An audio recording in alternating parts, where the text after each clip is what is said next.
Bismillahir-Rahmanir-Rahim. In the name of God, the most beneficent, the most merciful. Honorable UN Secretary General, Mr. Ban Ki-moon, respected President General Assembly, Vok Yaramich, Honorable UN Envoy for Global Education, Mr. Gordon Brown, respected elders, and my dear brothers and sisters, Assalamu alaikum. Thank you. Today, it is an honor for me to be speaking again after a long time. Being here with such honorable people is a great moment in my life. And it's an honor for me that today I'm wearing a shawl of Benazir Bhutto Shaheed. I don't know where to begin my speech. I don't know what people would be expecting me to say. But first of all, thank you to God, for whom we all are equal. And thank you to every person who has prayed for my fast recovery and a new life. I cannot believe how much love people have shown me. I have received thousands of good wish cards and gifts from all over the world. Thank you to all of them. Thank you to the children whose innocent words encouraged me. Thank you to my elders whose prayers strengthened me. I would like to thank my nurses, doctors, and the staff of the hospitals in Pakistan, in the UK, in the UAE government, who have helped me to get better and recover my strength. I fully support Mr. Ban Ki-moon, the Secretary General, in his Global Education First initiative, and the work of the UN Special Envoy, Mr. Gordon Brown, and the respected President General Assembly, Vok Yaramich. I thank all of them for their leadership that they continue to give. They continue to inspire all of us to action. Dear brothers and sisters, do remember one thing. Malala Day is not my day. Today is the day of every woman, every boy, and every girl who have raised their voice for their rights. There are hundreds of human rights activists and social workers who are not only speaking for their rights, but who are struggling to achieve their goal of peace, education, and equality. Thousands of people have been killed by the terrorists, and millions have been injured. I'm just one of them. So here I stand. One girl among many. I speak not for myself, but for those without voice can be heard. Those who have fought for their rights. Their right to live in peace. Their right to be treated with dignity. Their right to equality of opportunity. Their right to be educated. Dear friends, on the 9th of October 2012, the Taliban shot me on the left side of my forehead. They shot my friends too. They thought that the bullet would silence us. But they failed. And out of that silence came thousands of voices. The terrorists thought that they would change my aims and stop my ambitions. But nothing changed in my life except this. Weakness, fear, and hopelessness died. Strength, power, and courage was born.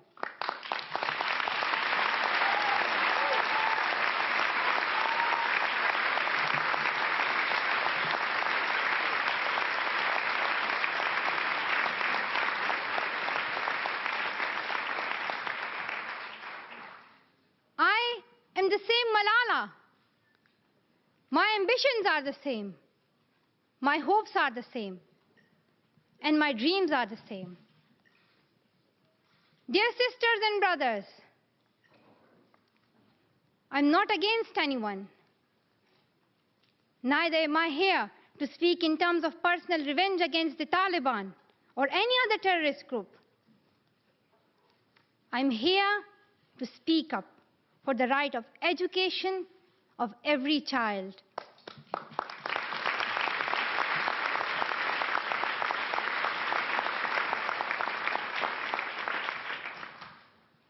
I want education for the sons and daughters of the Taliban and all the terrorists and extremists.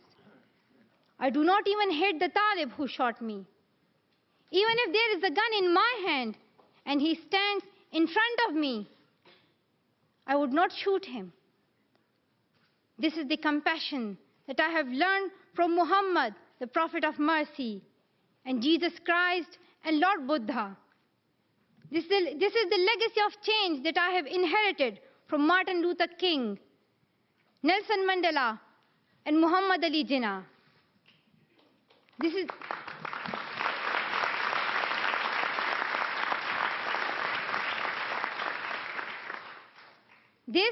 the philosophy of non-violence that I have learned from Gandhiji, Bacha Khan, and Mother Teresa. And this is the forgiveness that I have learned from my father and from my mother. And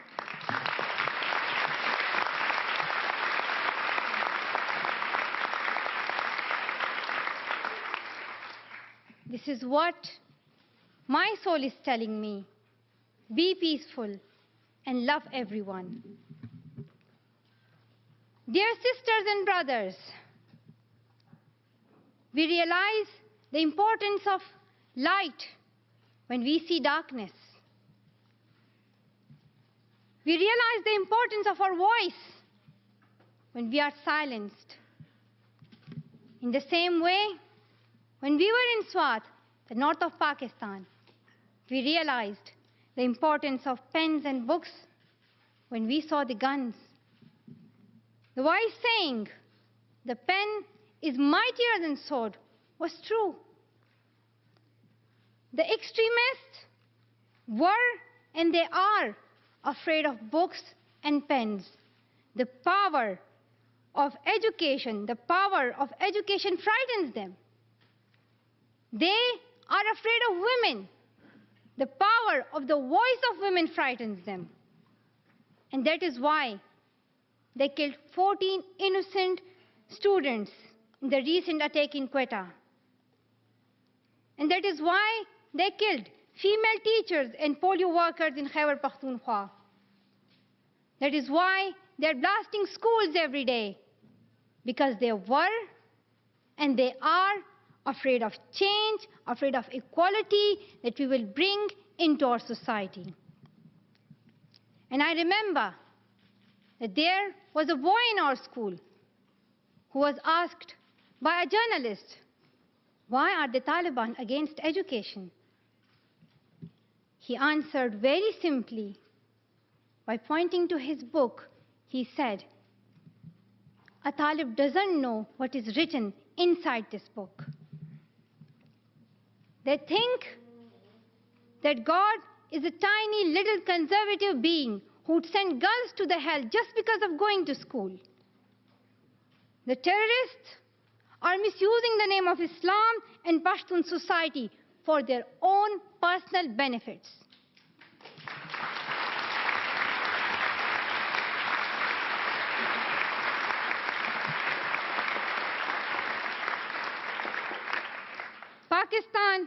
is a peace-loving democratic country. Pashtuns want education for their daughters and sons. And Islam is a religion of peace, humanity, and brotherhood. Islam says it's not only each child's right to get education, rather it's their duty and responsibility. Honorable Secretary General, peace is necessary for education. In many parts of the world, especially Pakistan and Afghanistan, terrorism, wars, and conflicts stop children to go to their schools. We are really tired of these wars. Women and children are suffering in many ways in many parts of the world. In India, innocent and poor children are victims of child labor. Many schools have been destroyed in Nigeria. People in Afghanistan have been affected by the hurdles of extremism for decades. Young girls have to do domestic child labor and are forced to get married at early age. Poverty, ignorance, injustice, racism, and the deprivation of basic rights are the main problem faced by both men and women. Dear fellows, today I'm focusing on women's rights and girls' education because they're suffering the most. There was a time when women social activists asked men to stand up for their rights, but this time we will do it by ourselves.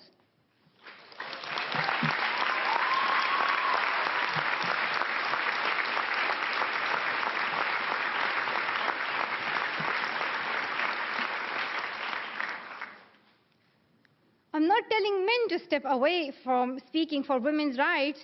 Rather, I'm focusing on women to be independent, to fight for themselves. So, dear sisters and brothers, now it's time to speak up. So today, we call upon the world leaders to change their strategic policies in favor of peace and prosperity.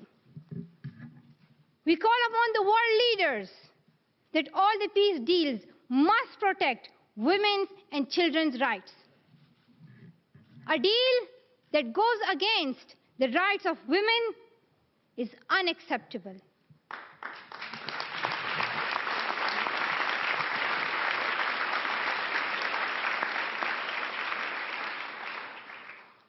We call upon all governments to ensure free, compulsory education all over the world for every child.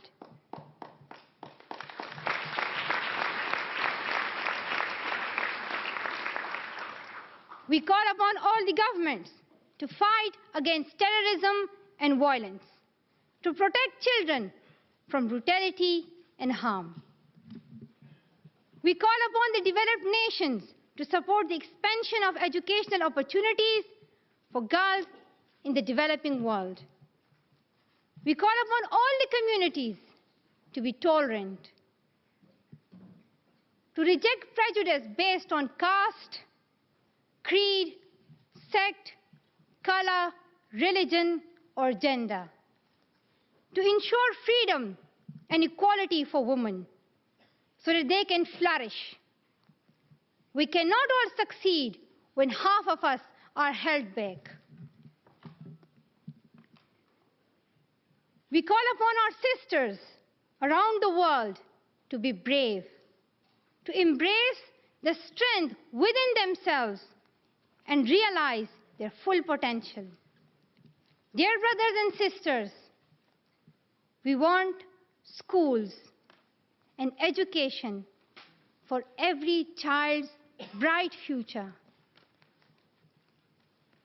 We will continue our journey to our destination of peace and education. No one can stop us. We will speak up for our rights, and we will bring change through our voice. We believe in the power and the strength of our words. Our words can change the whole world because we are all together, united for the cause of education. And if we want to achieve our goal, then let us empower ourselves with the weapon of knowledge. And let us shield ourselves with unity and togetherness. Dear brothers and sisters, we must not forget that millions of people are suffering from poverty, injustice, and ignorance. We must not forget that millions of children are out of their schools. We must not forget that our sisters and brothers are waiting for a bright, peaceful future. So let us wage a global struggle against illiteracy, poverty, and terrorism. Let us pick up our books and our pens. They are our most powerful weapons. One child, one teacher, one book, and one pen can change the world. Education is the only solution. Education first. Thank you.